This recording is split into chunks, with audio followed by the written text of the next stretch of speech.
Hey, good morning, and welcome to One Cool Thing. I'm Alex Colon, this is Sasha Segan, and today we are going to talk about the Google Home Max. This is a product that we've been testing in the PC Mag labs. We just reviewed it, our review went up yesterday. Sasha has been testing it for the last few days. So we're going to discuss some of the cool things about this cool thing, how it works. We're going to demo it for you. If you have any questions, if you're watching this now on Facebook Live, feel free to leave a comment and we'll read it out loud and answer it. If you're watching this later on YouTube, please like and subscribe. So let's get down to this cool thing that we have here before us.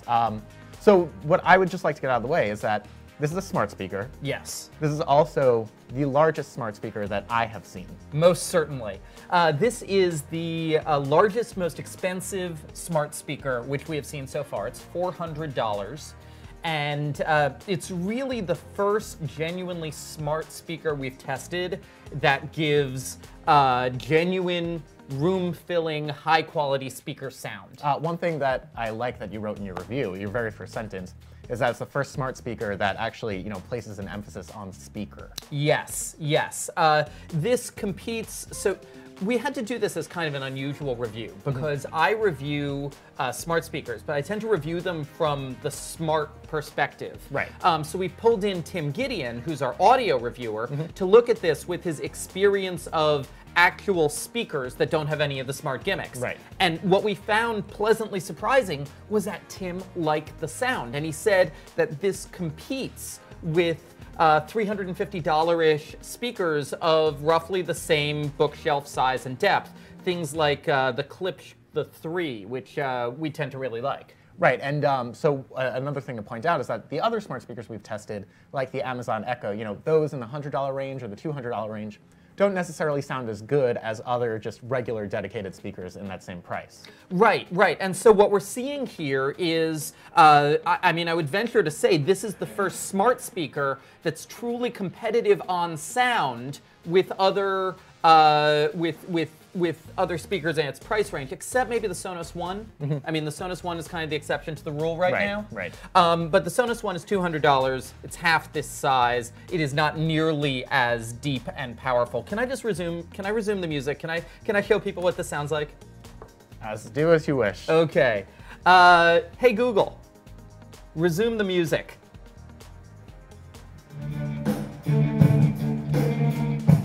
Hey Google, volume 80%.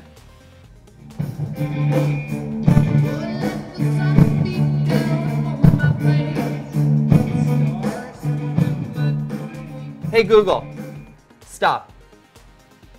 So of course Tim played a lot of different tracks on this. Like I kind of want to play Silent Shout now because we kind of have to.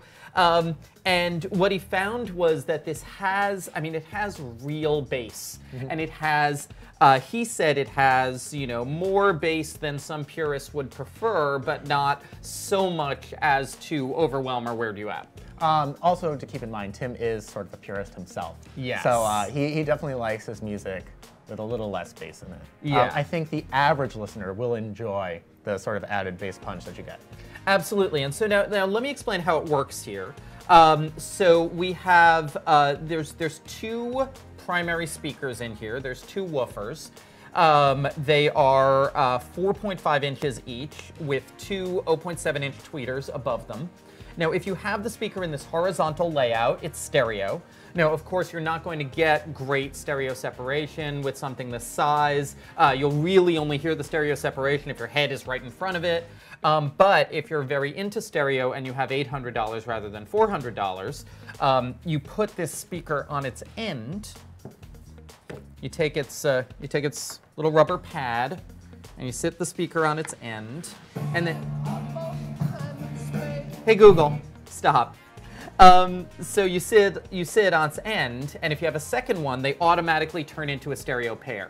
Right. So there's an orientation sensor in the speaker that sort of shifts the way that things are working. Yeah, and it's more than that. It's it also kind of feels out. It has sensors in it that kind of feel out the room and try to shape the sound to its orientation in the room. Tim did not find that to be a big deal. Other reviewers have. So I thought that was an interesting difference between Tim's assessment and some of the other reviews we've seen out there. But it's definitely not, there's definitely no downside to the sensors and the room shaping. So let's talk a little bit about the other smart aspects of the speaker. So since this is a Google Home speaker, obviously the voice assistant inside is Google Assistant. Yeah, this is a Google Home system that works with Google Assistant. It works best with Android phones because they have Google Assistant natively on them. It does still work with iOS phones. You need a phone to set it up. Right. You set it up through your Google Home app with your Google account. It plays music from Google Play, YouTube, Spotify, Pandora. If you want to play locally stored music, there is a 3.5mm jack on the back. It'll also receive that music through Bluetooth. So it does have options for playing local music. It works very well with other Google Assistant speakers throughout the home.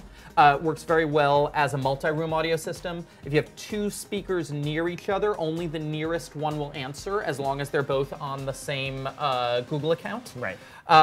You can use Google speakers to make phone calls. You can use Google speakers to broadcast to the other Google speakers in your home. You can use them to display things with Chromecasts on your TV or other home entertainment devices. They support a lot of smart home brands, not quite as many as Alexa, but almost all the smart home brands that you would encounter. Okay, let's just pause to take a question. How heavy is it? How heavy is it? It's about 12 pounds. Yeah, I think we said. Here we go, 11.6. Yeah, it's about 12 pounds. No, this is not. So this is not a portable speaker. It does need to be wired. It needs to be wired. It doesn't have a brick. It's just a plug, and the plug is this really nice right-angle plug that doesn't take up a lot of spaces on your power strip. But this is not the kind of thing you're going to carry around. Right. One thing actually that I've found a little frustrating about the smart speaker world is that there aren't a lot of options for truly portable battery-powered smart speakers. I think the only one would be the Amazon Tap. There's also the Invoxia Tribe. The refrigerator. Right, which is a weird refrigerator magnet speaker. Right. But I would love to see more smart speakers that have some kind of battery backup. Well, I think the problem is the fact that for them to be always listening means that they're always on, which means that your battery is going to get eaten quickly. Yeah, exactly. That drains the battery very fast. And so maybe with new chipsets coming out in the new year, maybe there's some sort of technology advance that will reduce the power consumption and make these speakers more portable. But this is not the kind or design of speaker you'd want to carry around anyway. Right. Looks like we have more questions. Does it have a mute button? So it has a mic mute switch on the back. The mic's off. The mic's off. The mic's back on. Yep, it's a nice little physical switch that mutes the mic so that it is not spying on you all the time. So if you want to use it primarily as a speaker and you're not so interested in the smart functions, well, first of all, you can get a speaker that costs $50 less and sounds just as good. Right. But if you just want to dabble in the smart functions, you can leave the mic off most of the time. And while we're on that, let's just talk about the other controls on the top panel. Yes, very simple touch controls here for volume. Yeah, I mean, there's nothing physical there. Yeah. You're just sliding your finger up and down. Yep. And you can see these LEDs light up to show the volume. You know, now we're down to 25%, now we're up to 50, 75, there we go. Do we have another question? Okay. Okay. So another cool thing about those LEDs is that before, when you turn the speaker, the LEDs will also change their orientation. One of the things that we really like about this speaker, and actually about the smaller Google Home, is the attention to design. That these are attractive products that look good in your house. I had thought that the original Google Home looked a lot better than the original Amazon Echo. The new Amazon Echo kind of recovers from that. Their fabric covered cylinder with the different sleeves is quite nice. But you look at this and it is thoughtfully designed and it does look good and there aren't awkward things about it visually. Sorry, I believe now we have a question. Should I wait to see Apple's HomePod because of the price point before buying this? So that's a good question. The thing is, the HomePod, we were supposed to be seeing it ourselves by now. It's been delayed. We don't know until when. My problem is that Siri is way behind both Google and Amazon when it comes to the functionality of a smart assistant right now. Siri only controls smart home devices awkwardly. I believe you need to use an Apple TV as a hub. that Siri does not answer general internet questions as fluidly as Google does. It doesn't have the third-party extensions that Amazon does. Siri is in my mind, you know, far in third place when it comes to being a smart assistant ecosystem. Which is funny because I mean Siri was like the original voice assistant. Right, but I just don't think they focused on expanding it the way as aggressively as Google and Amazon did. Now, there's one exception, and there's one way in which you would definitely want to use the HomePod, and that is if you're an Apple Music subscriber. The HomePod is, we anticipate that it will only play music from Apple Music, but it is also the only smart speaker that plays music from Apple Music. So if you're in that Apple Music ecosystem, if you are an Apple Music subscriber, then yes, you need a HomePod. But if you are a Spotify person, or a Google or Amazon Music person, or a Pandora person, or a local library person, then no, I don't have very high hopes for the HomePod. That said, you know, Apple could surprise us. Now you were at the launch for the HomePod, correct? No, that was at WWDC. Oh, who was there? Oh, Dan was there. Yeah, I think Dan was there. I don't remember what he said, if he actually got to hear it or not. Yeah, I don't remember that either. It was all the way back in June, anyway. And that's the thing. Like, we've had this HomePod kind of floating over our heads for 6 months. Right. And it's very mysterious. Yeah. Like, we don't know what it's going to sound like now. So to get into some more specs and some more things that the Home Max does, let me turn it around a little so you can see the ports. Ports are important. Anyone who watches this show regularly knows I love ports whenever we do our laptop segments. So here's your 3.5mm jack. Here's a USB-C. Uses USB-C in an interesting way. You can power phones. You can recharge your phone off the USB-C port. Right. That's pretty standard. That's pretty standard. But also you can attach a USB-C to Ethernet adapter. And that way you don't have to connect it to Wi-Fi. And I thought that was interesting. Yeah. But you can't connect a hard drive or a USB stick. To play local music. Right, it doesn't have, like, yeah, it's not USB-C for storage. It's USB-C for network. Right. And if you want to play that locally stored music, as I said, you have to go via the 3.5 jack or via Bluetooth. Now, in terms of networking, it is dual band 802.11ac, as you would expect from a high quality product like this. It's Bluetooth 4.2. Would have been nice to see 5.0. Not horrible. Audio formats. All the standard compressed audio formats. In terms of uncompressed, you've got Wave, you've got FLAC, you've got Opus. You don't have the more audiophile crazy things like DSD. Right. You know, this is not.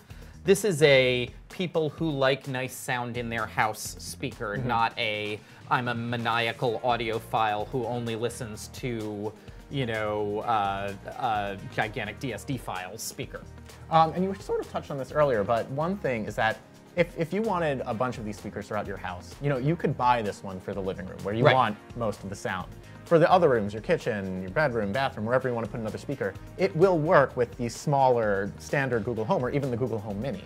Yeah, the idea is that you put this at the center in your living room, and then you put a, you put a Google Home somewhere else. You put a Google Home Mini by your bedside.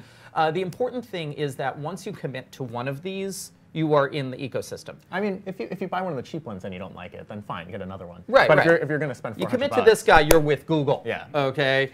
And it's created an interesting kind of recommendation tension because we do recommend still, we do say Alexa is a slightly better smart home ecosystem. Big brands with third-party skills come to Alexa first. Smart home brands come to Alexa first. You tend to, Alexa has devices with screens, like the Echo Show and Echo Spot, which offer another kind of option that Google does not. But yet, the Alexa ecosystem right now has nothing quite like this for people who really want that good sound. So that's, I mean, there's a certain sort of recommendation tension there. Any other questions? All right, so with all of that in mind, let's talk about the rating and explain that a bit. Yeah, yes. So we gave the speaker 4 stars Yes. and an Editor's Choice Award. Yes. It is an editor's choice in almost its own category right now, which is high-end smart speakers. Right. It costs double what the other smart speakers we've been listening to cost, and it delivers for its price. It's worth it. Right. But I don't think it's fair to compare it to a $99 Amazon Echo. No, definitely not. Yeah, exactly, exactly. I mean, so, if and when Amazon has a $400 large speaker, that'll be the direct comparison. and one of the things I really want to compare it to, one of the things I'm really looking forward to someone around here reviewing is the Jbl Link 500. Right. JBL has a series of Google Assistant powered smart speakers from a small one, I think that's the Link 100, up to the Link 500, which is a direct competitor for this. We are in the process of getting them in, and we're in the process of testing them.